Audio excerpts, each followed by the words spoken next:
go. Streaming from South Africa to the world. This is the Stonks Go Moon podcast. What just happened? We break it down so you don't have to.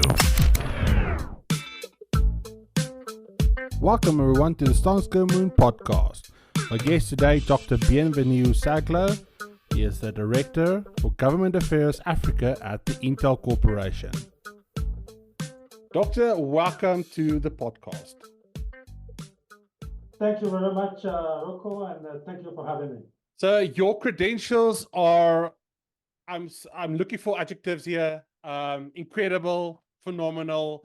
You've been in tech for decades. You've studied in China. You speak 3 languages fluently. You worked at the likes of Qualcomm and now for Intel for a while. These are not Mickey Mouse companies. I'm so excited to have you on to talk about Intel's hackathon event and why is it so important for Intel?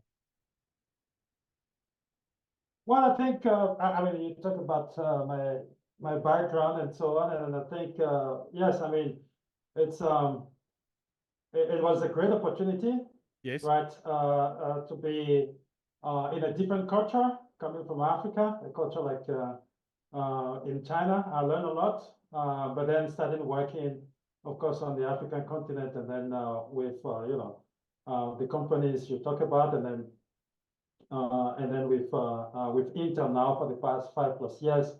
mm-hmm. In terms of the Intel Liftoff AI hackathon, before I talk about that specifically, let me just talk briefly about Intel. Perhaps some of our listeners to know a little bit more about the company.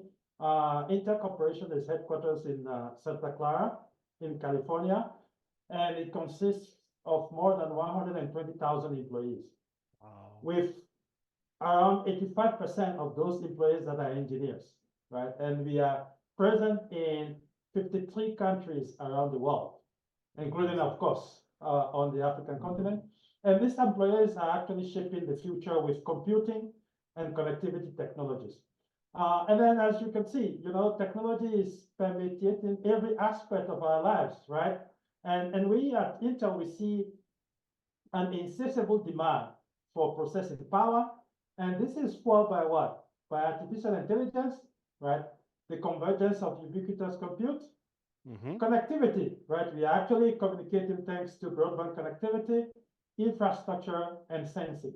Now coming to the African continent. So as Intel in Africa, we utilize our technology, the global scale that we have, and our understanding, the deep understanding of the African market to support ICT innovation on the continent. And this is to help create African solutions to African challenges. So how do we do that? So we have 4 key focus areas on the African continent. So the first one, we support African administration acting as a trusted technology advisor in the digital transformation journey. That's very important. Number 2, the second area is to expand digital readiness, engaging with government across the continent to work together to upskill the youth and current workforce for current job and jobs of the future. The third one, we engage with African countries, regional economic communities, and continental organizations to contribute to the development of harmonized continental policy and regulatory framework. And I will think that you hear in the news about how to present Africa as a single digital market. Yes. And therefore having harmonized policies is very key, right? So that when you come in one country, then you can actually go to the other African countries. And number 4 is to support the African deep tech startup ecosystem, especially in AI, by enabling startups across the continent to drive innovation and leadership. So, coming a little bit about how actually we see the importance of the hackathon. Yes. I would like to provide a little bit more, let's say, data points. Yeah, sure. So recently there was a study conducted by Access Partnership and Google. Mm-hmm. And that study projected that AI application could support up to US $136 billion worth of economic benefit that is only for 4 sub-Saharan African countries: Ghana, Kenya, Nigeria, and South Africa by 2030. Crazy. So when we look at that and we look at, okay, how can we support the African deep tech startup ecosystem, given that we are a global company, right? Mm-hmm. Global company, we have a program, but we said, okay, well, let's conduct a study to understand what is the state of play on the African continent. So that's where we actually conducted a study in collaboration with AfriLabs and Brighter Bridges, which is to evaluate the African deep tech startup ecosystem. Right? And the data that we got from that study, it shows that the African AI landscape has been evolving rapidly with a significant focus on AI, machine learning, and computer vision. And that accounts for around 60% of the deep tech startup on the continent. Wow. And so this data highlights the region's commitment to technological innovation. So you see that, in fact, why actually we launched the Intel Liftoff Hackathon for African AI startups. And this hackathon seeks to address the digital deep tech skill gap and provide access to R&D resources by helping to elevate African startups' technical stack. And this is through exclusive workshop with Intel experts and boost the code and AI performance, hands-on, getting the hands-on, also using our Intel Developer Cloud, powered by our Intel latest Xeon, right, data center GPUs, among others. And in fact, we launched it last year, the first edition. Last year, we had a very successful first edition of the Intel Liftoff for African AI Startup Hackathon. And we had the hackathon took place virtually from the 22nd to 29th of September. And it's a groundbreaking, and it was focusing on large language model and generative AI. It also showcased, the potential of AI, landscape on the African continent in addressing key challenges. And for that hackathon, we got the top winners, like Balik, Undefined Africa Record, that we invited to join our Intel Liftoff for Startup program, which is a global program. Among those finalists, we also have Epoch Zero, which is one of the winners, but they're already a member of the program, right? Already. Yes. And so that is what we got last year. And so that's why this year, right, we launched the second edition of the Intel Liftoff Hackathon for African AI Startup. We launched it already in March. So about roughly a month and a half ago. And the theme of this year hackathon is called Hack and Connect. It's also going to be a virtual event that should take place from the 27th to the 31st of May of 2024. And the way it is designed to bring together aspiring tech entrepreneurs, software developers, AI enthusiasts to collaborate, to innovate, and create solutions to concrete African challenges. One other important element for this year is that we're collaborating for this second edition with 9 partners. And those 9 partners are Modus Africa, which is a VC firm. We're collaborating with University Mohammed VI Polytechnic, called UMCSP. We're also collaborating with the venture arm, UMCSP Venture. We're collaborating with TUT, Hubs of Artificial Intelligence of South Africa. Certainly you hear about that. Yeah. We're collaborating with Prosper Africa, right, which is a US government initiative. Big names. Towards the African continent. We're collaborating with Fast Accelerator, Aizen Hub, Open Startup International, and Innovate A Technology Hub. So I just wanted to provide a little bit of that context, right, to talk about, okay, why actually are we having the hackathon, and why is it important for us, and then how it can actually help to foster the use of AI on the continent. Yes, so that's my next question is what do you on a personal level, and then also Intel, what do you hope to achieve with this hackathon? What do you want to see come out of it?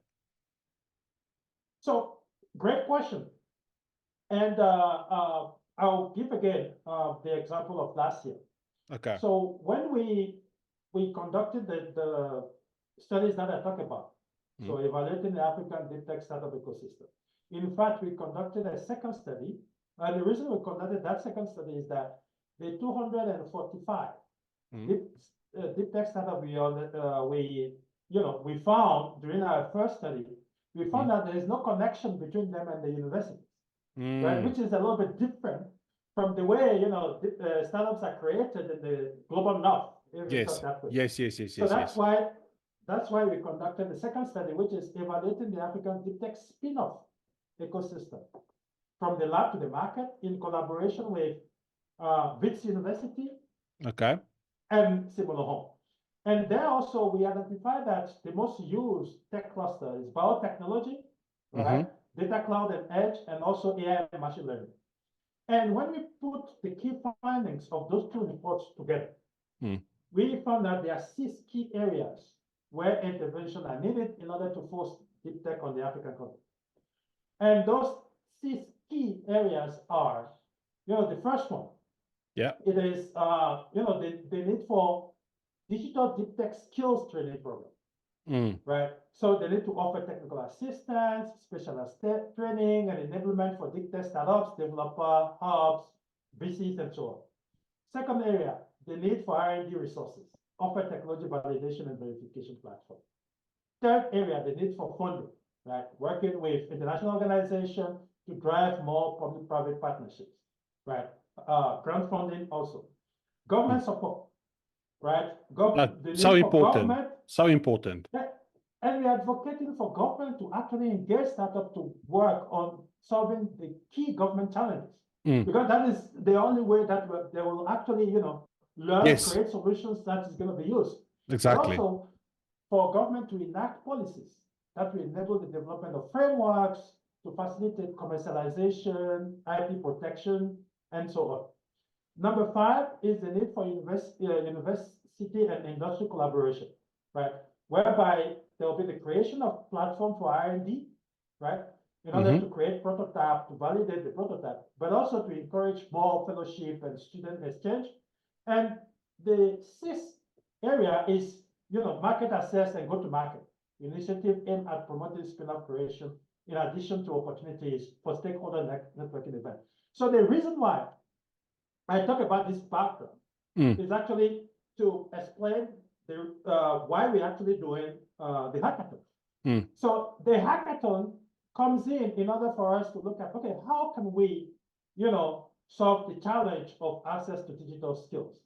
How actually, to solve this challenge of access to R&D resources?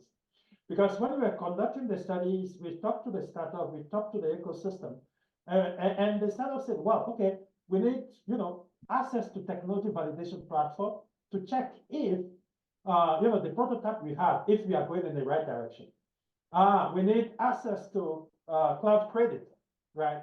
Cloud platform, whereby we actually test our AI models and so on. They explained to us that they need to have access to data, the quality of the data. Yeah, to train the models, right? Data. Yeah, exactly. And that's what actually the Intel Liftoff hackathon is bringing to the table. Oh, so really? We are bringing to the table our technical and engineering know-how.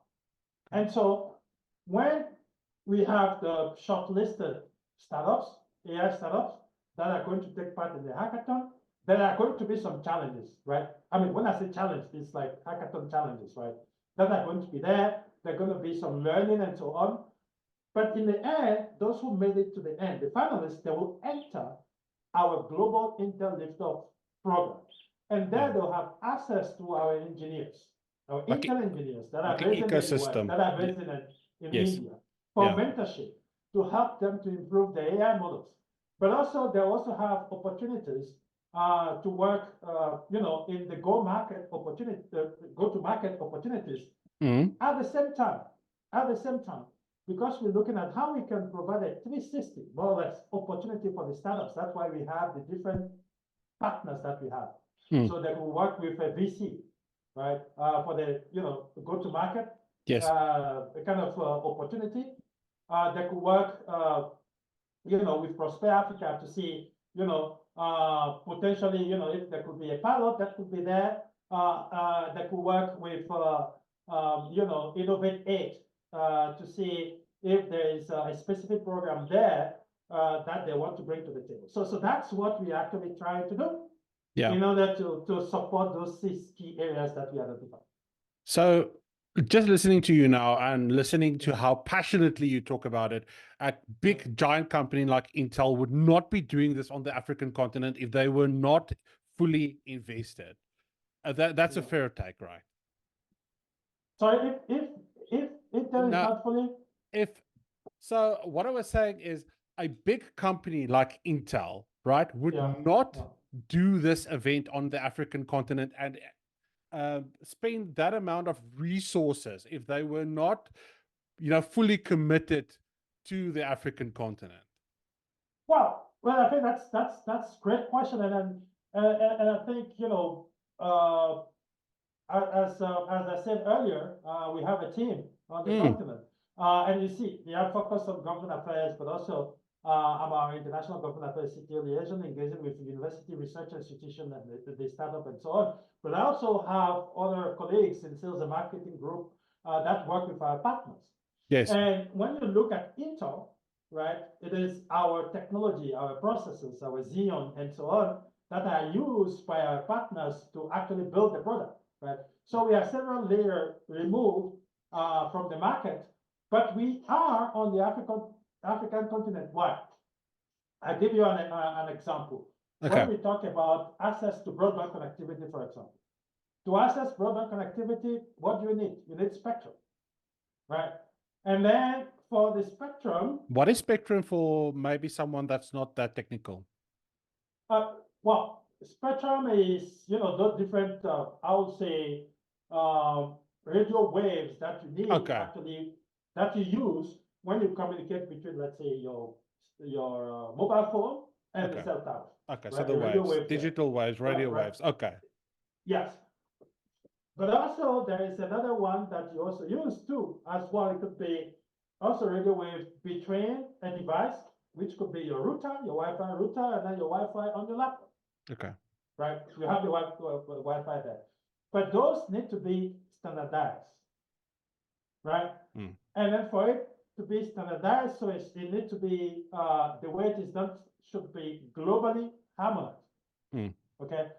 So why does it need to be globally harmonized? Because it's important to take advantage of economies of scale. And therefore, it is important, for example, for licensed spectrum, for example, for 5G, you need the participation of every country, right, across the world, including on the African continent, to participate in the process, right, of seeing, okay, which spectrum they actually see will be relevant to any type of connectivity that they want to have on the continent, but which is harmonized globally. And this will have what? To take advantage of economies of scale. So you can see from there, Africa, 54 countries, how important it is in the 190 plus countries that are engaging in the International Telecommunication Union. And therefore, it is important for us to engage on the continent.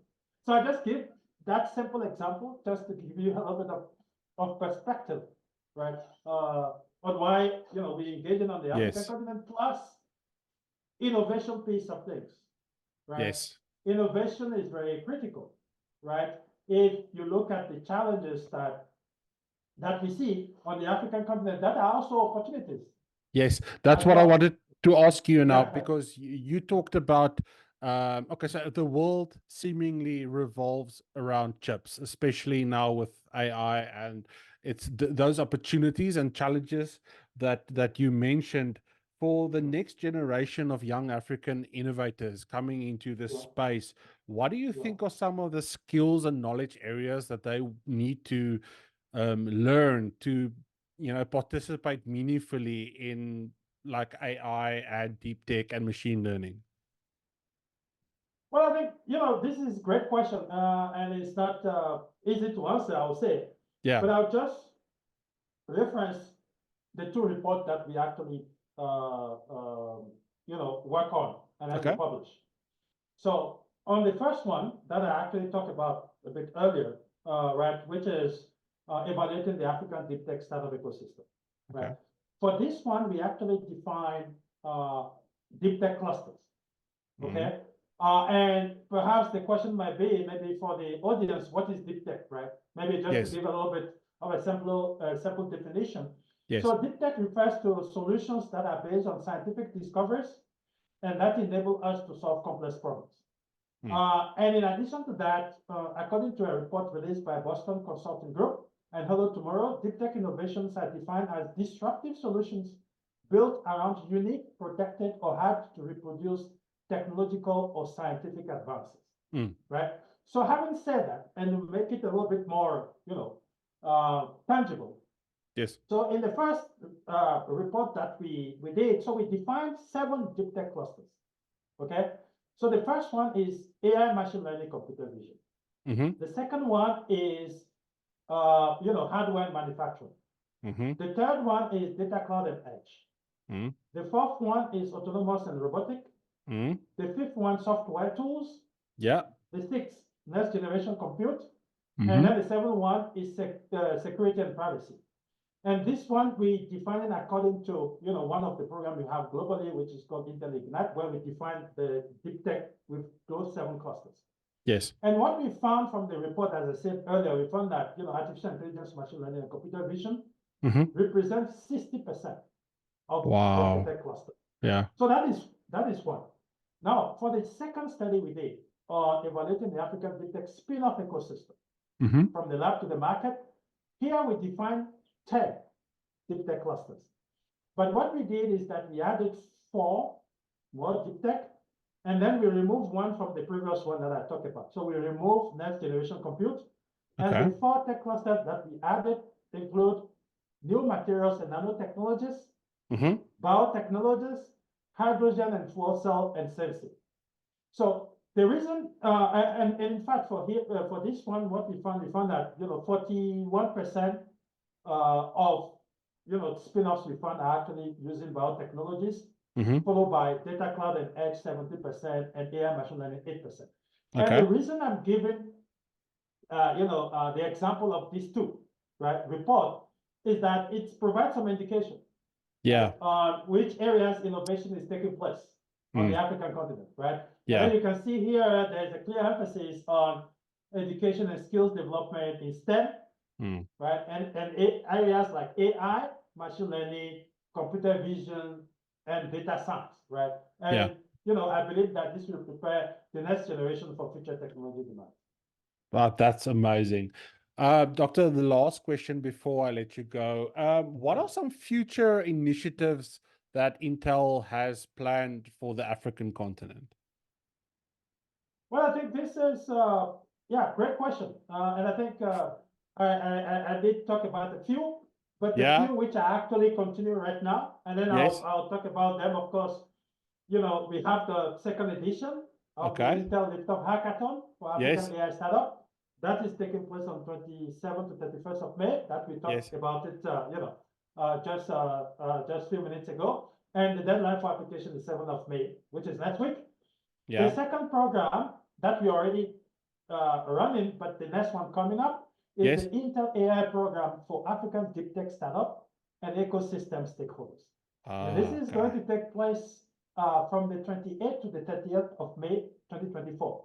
Let me explain a little bit about this. So please. This program seeks to engage African government officials to discuss challenges and opportunities of deep tech in Africa, and this time, in Kenya. Great for Kenya, the socioeconomic benefit of deep tech in areas such as AI, of course, 5G, broadband connectivity, cloud computing, but also we want those government officials to share their perspective on policy implication of deep tech, right?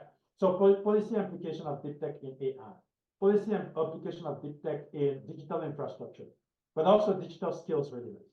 In addition to that, the program also seeks to empower, right, the Kenyan AI startups, African, but Kenyan this time, AI startups, developers in AI, innovation hub, And this is going to be through capacity building. So we're going to talk about our Intel Liftoff for AI Startup Program, our Intel Developer Cloud, right? Amazing. Which, the startup, need to get some cloud credit. Yes. And then our Intel One API initiative and introduce them to AI tools at Intel. This also has a deadline. It's the 12th of May, 2024, because we actually need to see who are interested and then who will be on site. It's going to be a hybrid event. Yes. And the third one that I want to talk about is that it is our Intel Community Reach program. Okay. Because you talk about challenges on the African continent, which represent opportunities, but also we're talking about how do we close the digital divide, connecting the unconnected. And so this program that was launched on the 11th of April, 2024, this year, like last month, we launched it in collaboration with AfriLabs and Prosper Africa. And it aimed at addressing critical social challenges in underserved African communities, leveraging the power of artificial intelligence and broadband connectivity. And this is to drive positive change in key sectors such as education, healthcare, agriculture, environment, services, fintech, digital readiness for socioeconomic and tech equity.